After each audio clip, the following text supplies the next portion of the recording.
Oh wow. Nice.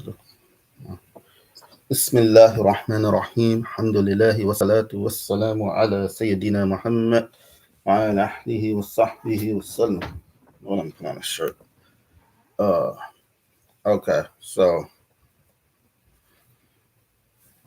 we were going over the intellectual judgments, and then the video somehow just got disrupted. So we're trying to redo that part. Uh,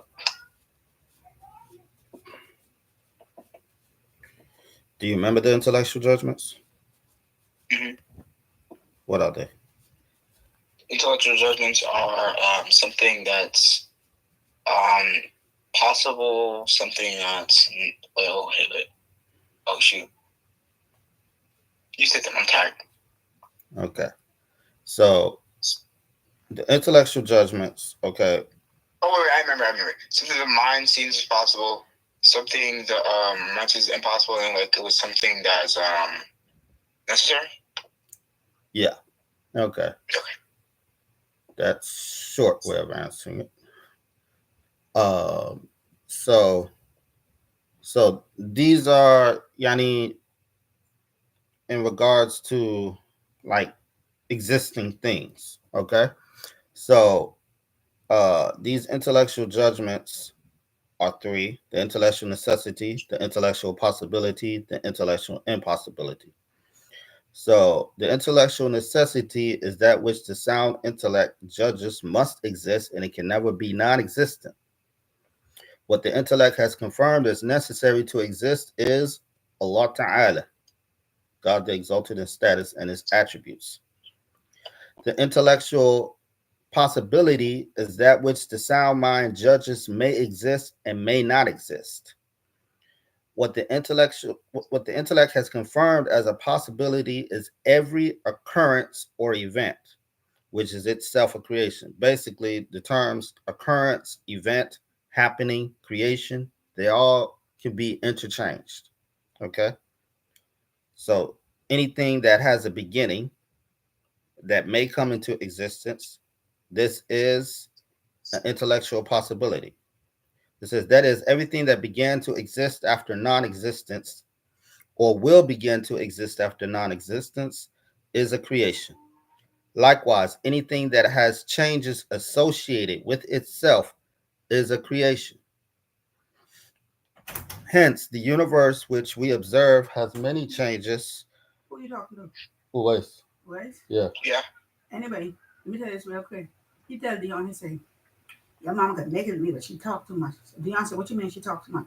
She tell the people that contaminated me. Dion said she's supposed to. What? He said, man, do you know you can get a lawsuit filed against you if somebody gets sick? Dion, you sick. He calling a lawyer. I forgot to tell you he contaminated. His eye got big. Dion said, Mr. Dion, oh God, oh God.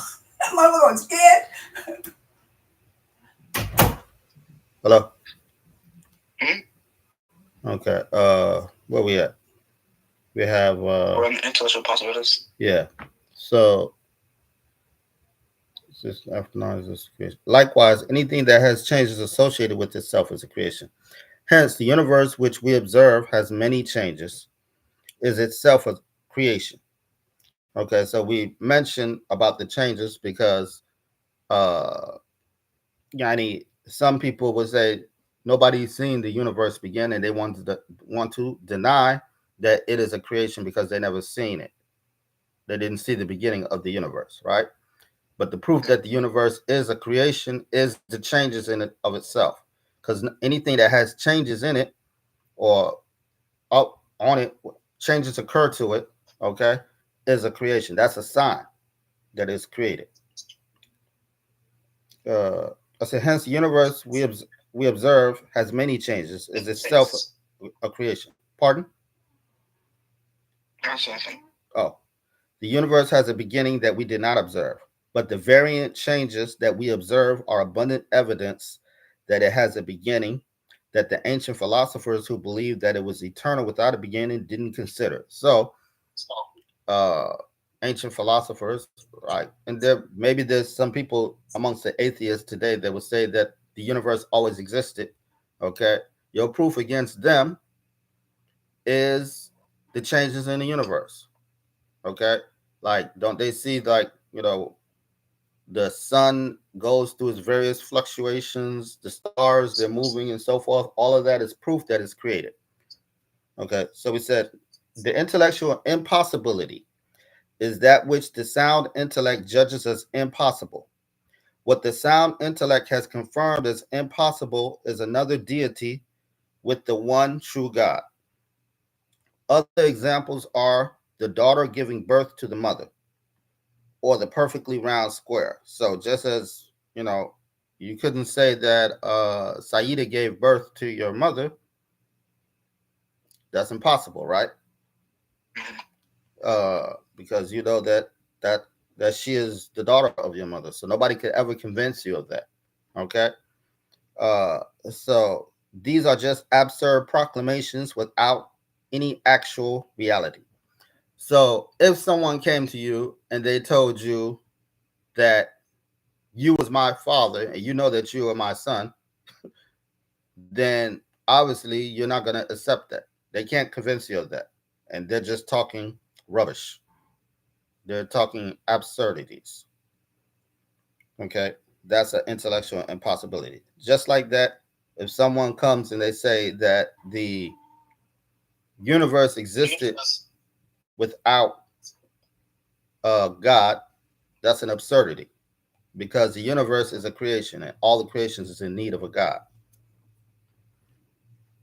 This is, then I had what I have an addendum to this section, okay, that, where I'm talking about customary and uncustomary events, okay, which is like unusual creations, so to say. So I say, and I'm going to go back and explain. So the intellectual possibility refers to what the mind can accept the potential existence of at one time or the non-existence of at another time. All of the creations are in this category, which can be subdivided into the following two. Okay, one is the customary event, which are the ordinary matters that are brought into existence in adherence to what is normally observed.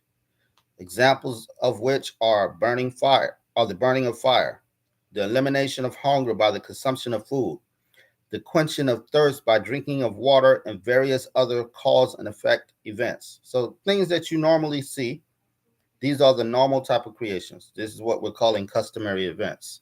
So under normal circumstances, you expect to see these various types of creations, and you're not amazed when you see them. Okay, some some of these amaze some people, right? So they label certain things as miracles that are not miracles, but uh, in reality, they are customary. Maybe less usual, but they're still part of the customary events. Like if uh, you survive a fall that you didn't expect to fall, that's not a miracle. That's still a customary event. It's just maybe unusual based off of certain statistics to survive that type of fall, but it's not impossible. So I got the uncustomary events, which are the extraordinary events that are brought into existence contrary to what is normally observed.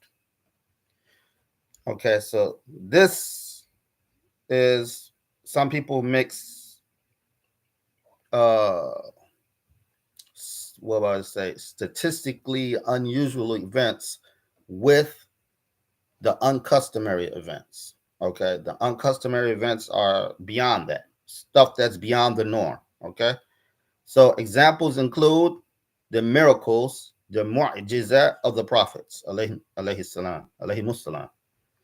So in regards to the mu'jiza of the prophets, uh, do I have that defined here? No, I don't, but I'll give you the definition. The mu'jiza of the prophets. So prophets are given what we call mu'jiza, which we translate as miracles. And we reserve that term in English, miracle, just for a prophet. So, uh, like, you know, if you survive an accident, we don't call this a miracle. This was from the will of Allah. Allah willed for you to survive that accident, khalas. Okay.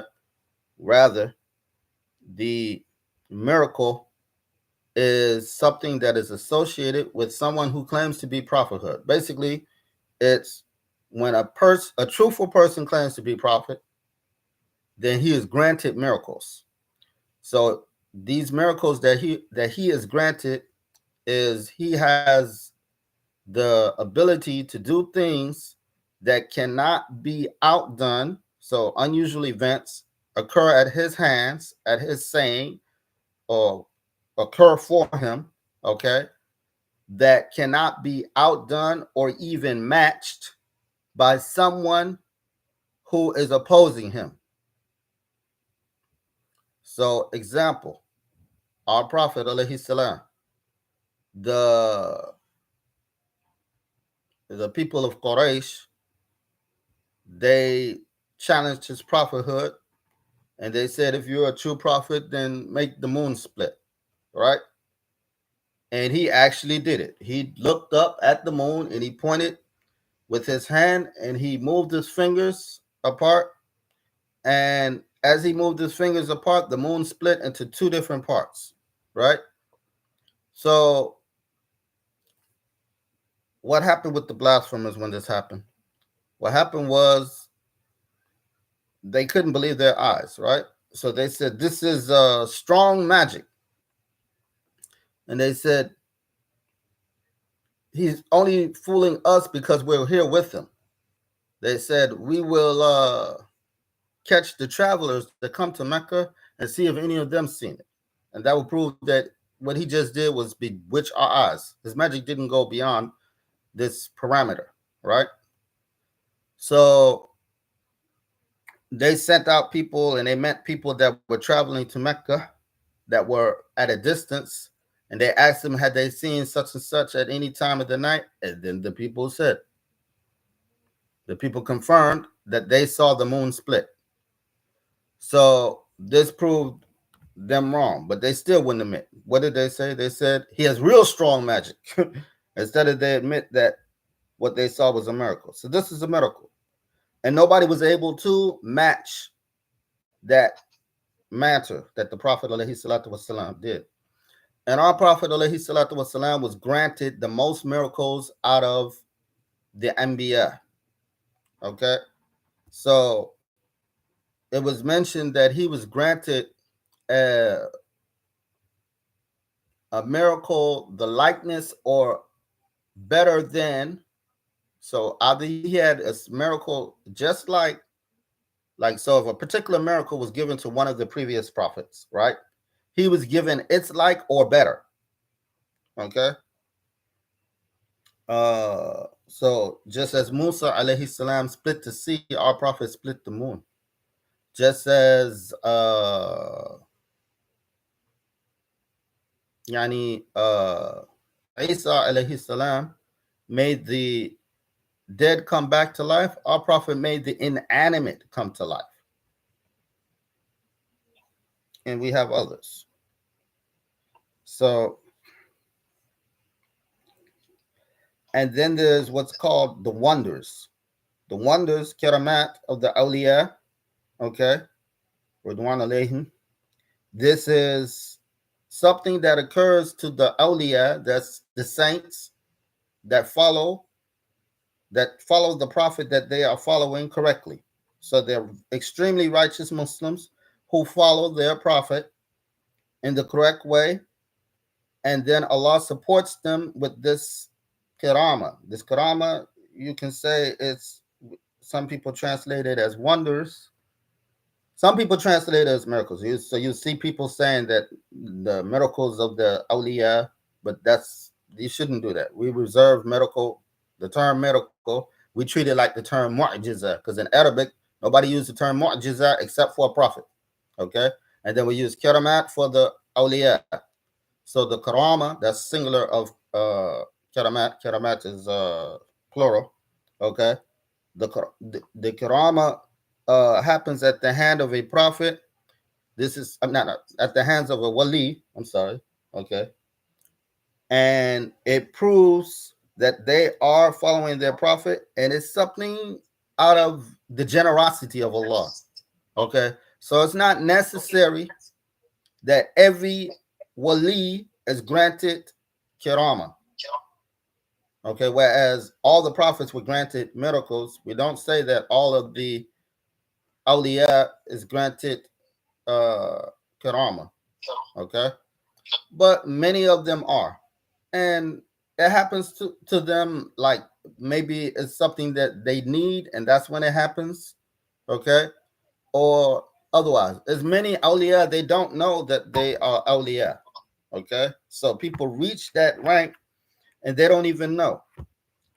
Okay, but when they do reach that rank, if they know, right, and they're granted kirama, they're not like showing off. They're very humble, and they are very shy about their karama. So like it was their likeness of shyness is like just as like the young woman, the young virgin woman, uh she like you could say like a little girl, like when a girl first experiences her menses, she's not, like proud running around like, hey, I got my menses, woo. No, they're not gonna be like this, Yanni. They're gonna be shy, you know what I'm saying? So like this is the case of the wali. They're shy with their karama because they know it can cause a fitna. Okay, so even though this is something that Allah has bestowed upon them, it can cause a fitna. Like what kind of fitna can it cause? MashaAllah, don't you see that people are worshiping some of the former prophets for miracles? They do the same with the awliya. Okay, so because of this, the awliya are shy about the karama. They're not necessarily proud, but if they need to display it, like and like I was saying, like some of them have it like it just happens randomly, and some of them might have it where it happens like as they need, like they know they can do this karama. Okay, and they do this situation as is needed. Okay, uh, then you have what's called the lure or istidraj of the imposter masih. Okay, and oh, I didn't put in the kadhib, but I'll tell you about the kadhib because I skipped that. Okay, so you have the takdeeb. What's takdeeb? Takdeeb is a extraordinary event that happens to someone that opposes a prophet, but is not in his favor, like Musaylima. So Musaylima al-Kadhib, he was afflicted with takdeeb. So what happened was he heard about the different miracles of the Prophet alayhi salatu wasalam, right? So he tried to imitate them as he was opposing the Prophet. He's claiming to be a prophet that's a partner of the Prophet Muhammad sallallahu alaihi wasallam, but he's lying. He's a liar. Okay, so in part of his pretentious behavior, so he heard about what happened with there was a companion named Qatada. So Qatada, his eye was knocked out during a battle, and it was hanging out of his socket on like a string. Okay, and the people were going to cut it because they're like, like it's no good. They're going to cut it off. And someone stopped them. They said, "No, take him to the Prophet." So they took him to the Prophet, and the Prophet used he spat some of his saliva and he grabbed the man's eyeball and he put it back in his socket. And it came to where as if he couldn't tell which one was the one that got knocked out. Okay, so the Prophet alayhi salatu wasalam cured his situation like this, right? Uh, so Musaylama heard about this. So in imitation, somebody was brought to him who had went blind. Let's say he went blind in his right eye, right? So Musaylama takes his saliva, his disgusting saliva, it wipes it on the guy's right eye that had went blind, and what happened? The man's left eye went blind. So this is still something unusual. Like if you go wipe spit on somebody's right eye, the left eye doesn't go blind. Yani, okay. Uh, so the man became completely blind after going to Musaylama. He went to Musaylama to get cured, and he became completely blind.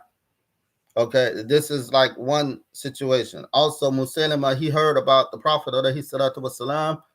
He used to uh when the newborn were brought to him, so the people would bring the newborn babies so that the Prophet alayhi salatu wasalam would bless them, right? The Prophet used to bless them by doing what's called tahniq. So tahniq is he gets a date and he chews on it, and then he wipes the date on the gums of the baby, and he used to wipe their heads, make dua for them, right? So this guy called himself imitating that. Now the difference, all those children that the Prophet alayhi salatu wasalam did that to, they grew up to be people that had eloquent speech, they had like nice smile, and they had like full head of hair, and they had great posture. Everyone that the Prophet alayhi salatu wasalam did this to, and he did this to a number of companions. Like you know, every time somebody was born, they would bring their child to the Prophet and get blessed like this. Whereas everyone that Musaylama did this to, they grew up with afflictions. Yani they had bald head, they were like hunchback, their mouth was messed up, they had speech impediments. All of this happened to them. So this is takdeeb. Okay, this is unusual, right? Okay, so this is a case. And then we had the istidraj. Istidraj is what what's going to happen for the impostor Masih, the Dajjal. Okay, so at Dajjal, he's going to do what looks like miracles, but at Dajjal's situation is quite different. One, he's not claiming to be a prophet. What does he claim to be? What? At Dajjal, Oh, you talking about Dajjal? Yeah. Doesn't he claim to be like God or something? Yes. Okay, so he's going to claim to be Allah Azza wa Jal. Okay, and he's a liar. His lying is evident because Allah is not like the creation. He's a created thing, and he's going to be out of out of the audacity of him claiming to be divine, him claiming to be God. Okay, is not only is he an obvious creation, he's not even the best looking of the creation. Like he doesn't have the perfection of the creation. Like all the prophets, they were uh they had the best attributes so that nobody would be repulsed by them, right? Whereas uh this is not the case with ad-dajjal. Ad-dajjal is going to have a defective eye.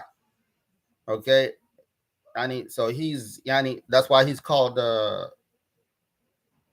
dajjal, which like literally means one-eyed. But one-eyed we mean he has a defective eye. Okay, uh and the ahadith differ whether it's going to be the right or the left, but one of the eyes is obviously defective. Okay, so uh but he's going to be doing what appears to be miracles. But we were warned about him.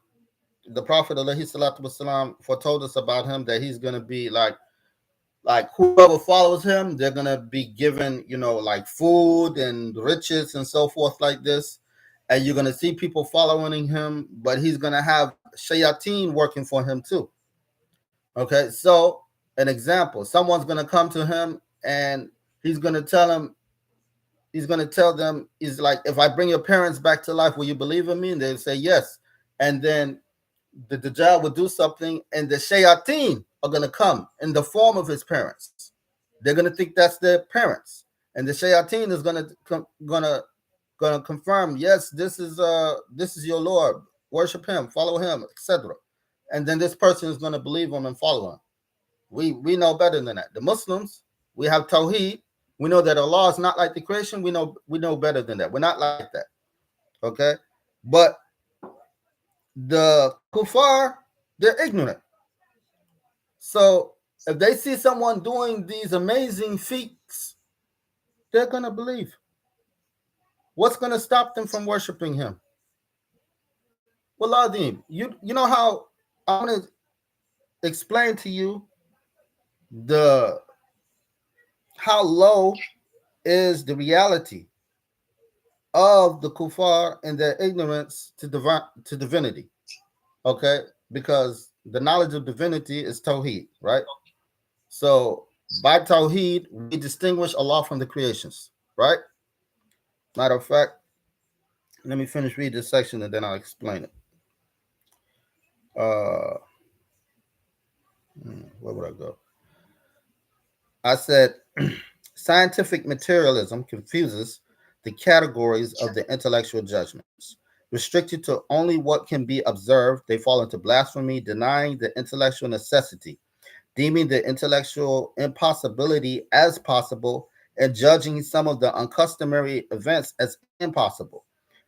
Likewise, is the blasphemous beliefs of the Christians who believe that the intellectual necessity, i.e., the divine reality, changed into an intellectual possibility for the salvation of those who adopted this incoherent belief. So they believe that the intellectual necessity, i.e., Allah, became a creation, an intellectual possibility. Okay, these judgments don't switch around. If something is intellectually necessary, then it does not become a possibility, or it does not become an impossibility. The impossible does not become possible, or the impossible does not become necessary. Okay, they don't have this clarity. So I said, by these absurd beliefs has many atrocities been committed. Okay, because this is an incoherent belief. They believe anything. Like I'm saying, okay, so how low is this thing right now? Okay, isn't it known that yani shaitan can come in different forms? You know this, right? Mm-hmm. Okay, so we have, mashallah, shaitan can come in the form of something and speak to them. And when I say something, I'm not even saying a human. It can come in the form of a fly. It can come in the form of what comes out of you, that's your feces, okay? And start speaking to you and then claim it's divine. What's going to stop them from believing it? They don't know how to distinguish the divine from the creation. So once they see something unusual, like if a cockroach starts talking to it and it tells them there it's God, they will worship it. That's how ridiculous they are. That's the reality of the lowness of their mentality. Okay? Or their own feces starts speaking to them. That's the reality of them. If it starts speaking to them, it speak to them. Now they might not worship right away. They might ask for more proof, but they don't have to give too much proof. It can make the lights flicker. Yani. Shaitan come to them in the form of feces, start speaking to them. Yani, it start saying, "I'm your Lord." You say, "You're not my Lord." My Lord died on the cross. That's what they, say. They say, "How dare you?" The house shake. They'd be like, "Okay, oh God." Now they're worshiping feces. A'udhu billah. That's how low they are. That's how low their mentality is. Okay, Yani, mashallah. That's what I was supposed to open up. That's where Yani we have the case of mm, of mashallah. Man, wait, I don't want to go there yet. Of Okay, before I go there, I want to say this. So Imam Al Junaid al Baghdadi, rahimahullah, he said Tawheed is distinguishing the eternal one from the creations. Okay, uh, so this he's defining what Tawheed is. This is what the Muslims believe in. Muslims believe in Tawheed. Okay, so we distinguish Allah from the creations. That's what he meant by the eternal one, Allah, from the creations. He also said what means change is the greatest indication of being a creation. So anything that changes, we know that it is not Allah Azza wa Jal. Okay. Uh mashallah.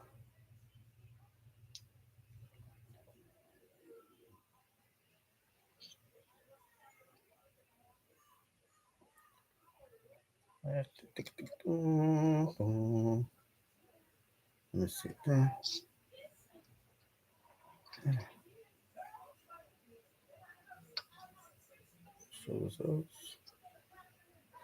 Okay.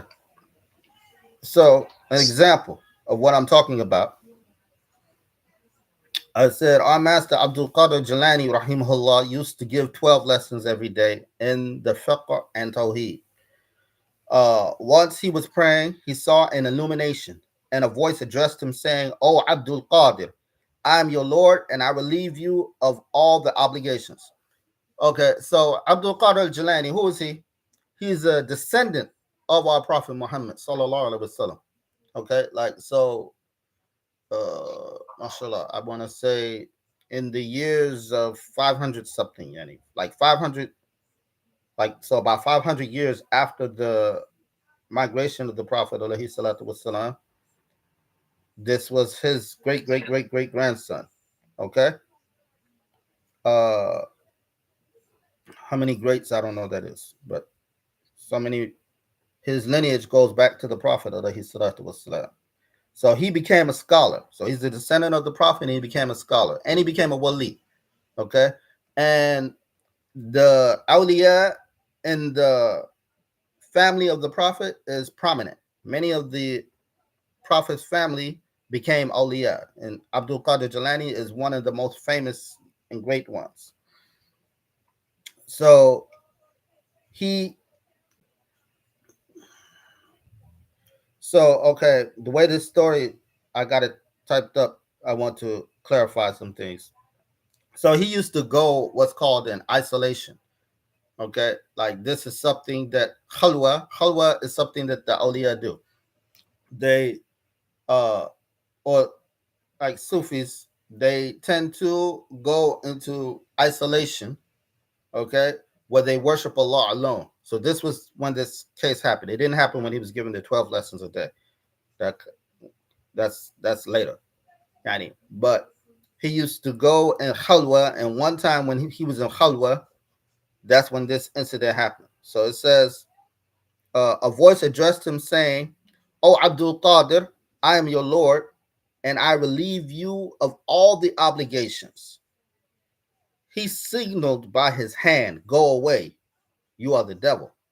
The devil told him, "I have misled 70 people before you by that, but your knowledge protected you." Al Jalani knew that what he saw was the devil because he knew Allah does not resemble his creations. What he saw came from a direction and has an illuminated body. It spoke with a sound and a letter and a language. He knew Allah is not an illuminated body, is clear of directions, and is clear of sounds, languages, and letters. Moreover, Al Jalani knew even Prophet Muhammad sallallahu alaihi wasallam was not relieved of the obligations. So, why would one of less status be relieved of them? This is a true story of one of the theologians, jurist, and founder of one of the most widely followed Sufi tariqa. Okay, the Sufi tariqa literally means path. Okay, and so the Sufi tariqa is a path that is established by a, a very righteous Muslim, in which a person is focused on purifying their soul and being detached from the dunya. So they're not into materialism. They are into doing extra acts of obedience to get higher ranks with Allah Azza wa Jal. Okay, this is what a Sufi tariqa is. And they have different methodologies for that, like different they do extra acts of obedience, extra worships, and they have a systematic way of doing worships that are from the Sunnah, okay? And by that, they purify themselves from the bad characteristics, such as greed and avarice, etc., like that, envy, all of that. Uh, so it says, he was a descendant of our beloved Prophet, alayhi salam, by both Imams Hassan and Hussein. Now I say, compare his story to that of Paul. So, Paul, who is Paul? You ever heard of Paul? Sounds familiar. Okay. Since he wasn't raised amongst the Nasara, you probably may not know. So the Christians, if you go to their Bible, the New Testament, uh, the majority of the New Testament is attributed to this writer named Paul. Okay. Uh, so we're going by their evidence, as you're going to see, because I'm going to quote directly from their books. Okay. So this is the story of Paul as relayed in the Bible. So if you get a Bible, you can read along. I don't think you have a Bible necessarily by you, but even if you looked it up on your phone. So it has, as he journeyed, it came to pass that he drew nigh to Damascus. And suddenly there shone around about him a light out of heaven. And he fell upon the earth and heard a voice saying unto him, Saul, Saul, why persecutest thou me? Okay, so originally his name was Saul. Okay, I left that part out. Now I need to clarify that. So initially his name was Saul. He later changed his name to Paul. So it says, and he said, Who art thou, Lord? And he said, I am Jesus whom thou persecutest. But rise and enter into the city, and it shall be told thee what thou must do.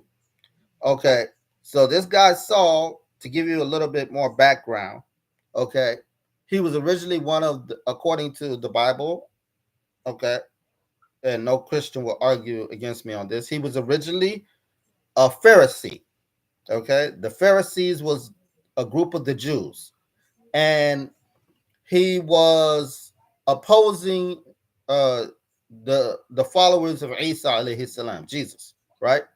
And he was on his way, like, so he was like a leader of amongst the Jews that fought against the Christians, basically, according to them. And so he was on his way as he's going to Damascus, okay, or passing through Damascus, whatever the case. And according to them, this happens to him. Well, all of a sudden, this light shines out, and he falls down, and he hears his voice saying unto him, Saul, Saul, why are you persecuting me, etc. Right? And he's like, who are you? Look, he said, who are you, thou Lord? Whereas when the light came to our master, Abdul Qadir Jalani, he immediately rejected it. So there's a difference. Okay.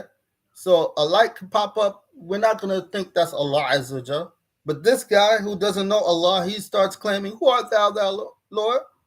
He's claiming it his Lord, right? Uh, so let's go back into the text. It says, uh, And it says, I am Jesus whom thou persecutest, but rise and enter into the city, and it shall be told to thee what thou must do. And the men that journeyed with him stood speechless, hearing the voice, but beholding no man. So according to that version, okay, they heard the voice, but they didn't see anybody. And it says, and Saul arose from the earth, and when his eyes were opened, he saw nothing. And they led him by the hand and brought him into Damascus. And he was 3 days without sight and did neither eat nor drink. So basically, he saw this light and he goes blind and he hears his voice and he goes into Damascus under the lead of these people. This is Acts chapter 9 verses 3 through 9. So I read directly what's in the Bible right there. Okay, then it says, while I was on my way and approaching Damascus about noon, a great light from heaven suddenly shone about me. I fell to the ground and heard a voice saying to me, Saul, Saul, why are you persecuting me? I answered, who are you, Lord? Then he said to me, I am Jesus of Nazareth, whom you are persecuting. Now those who were with me saw the light, but did not hear the voice of the one who was speaking to me. Remember, the previous one it said they heard the voice. Now this one it says they did not hear the voice. Okay, so it says, I asked, what am I to do, Lord? The Lord said to me, get up and go to Damascus. There you will be told everything that has been assigned to you to do. That's in the book of Acts, chapter 21, verses 6 through 10. So in the same book, so one author, this author is Luke, okay, according to their traditions. It's supposedly Luke wrote the book of Acts. So even Luke can't get the story straight. I said, now we don't have any information to accuse our Imam Abdul Qadir of being versed with the Christian tradition. So until one can provide proof of such a claim, then it is just an unsubstantiated claim. Because maybe somebody's going to try to say that uh, Abdul Qadir Jilani read this story in the Bible and then he made up this story to counter it. And prove it. Otherwise, it's just a claim. You know what I'm saying? Like for them to say he read this story in the Bible, there's no proof that he read the Bible. This was a Muslim scholar, and yani what I said, he's around 500 years after the Prophet. So this is like about 900 years ago. It wasn't like today. You know what I'm saying? Where he been raised in Islam. He's from a prophetic family. You know what I'm saying? There's no reason why he should have read the Bible. I'm not saying he didn't. I'm not saying he did. I said in order for them to even make that claim, they have to prove it. Okay. Uh. So I said. However, we know that he was a Muslim scholar steeped in the knowledge of a Tawheed. Hence, he knew what our Lord must be attributed with and what he Ta'ala must not be attributed with. Paul, on the other hand, has no knowledge of this. And when a light appears to him, he assumes it is the creator before it even made a claim to identify itself. So clearly, Shaitan appeared to this ignorant man and and appeared to this ignorant man, and he accepted the assumption of this ignoramus. So before Shaitan could even make the claim that he was his Lord, this guy already claimed it. So Shaitan, you want to call me Lord? I'll be your Lord. Okay. A'udhu billah.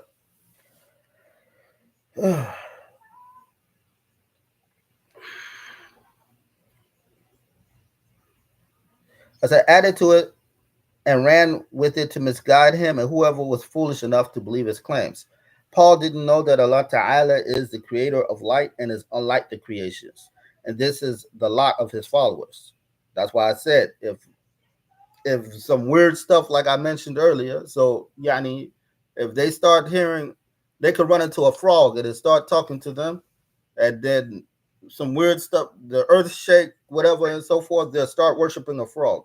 Yani, they're easy, yani, they're very easy. The only reason why Shaitan don't misguide them by those other ridiculous ways is because Allah didn't enable him to do it. They're already misguided by the way that they believe. So Yani, what's the point of doing the more crazy ways?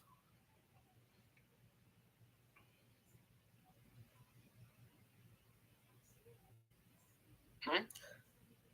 I said they're already misguided. The people of the book, the Christians, right? They already believe that Uh-huh. Allah is a creation because they believe Hmm. Jesus was Allah, right?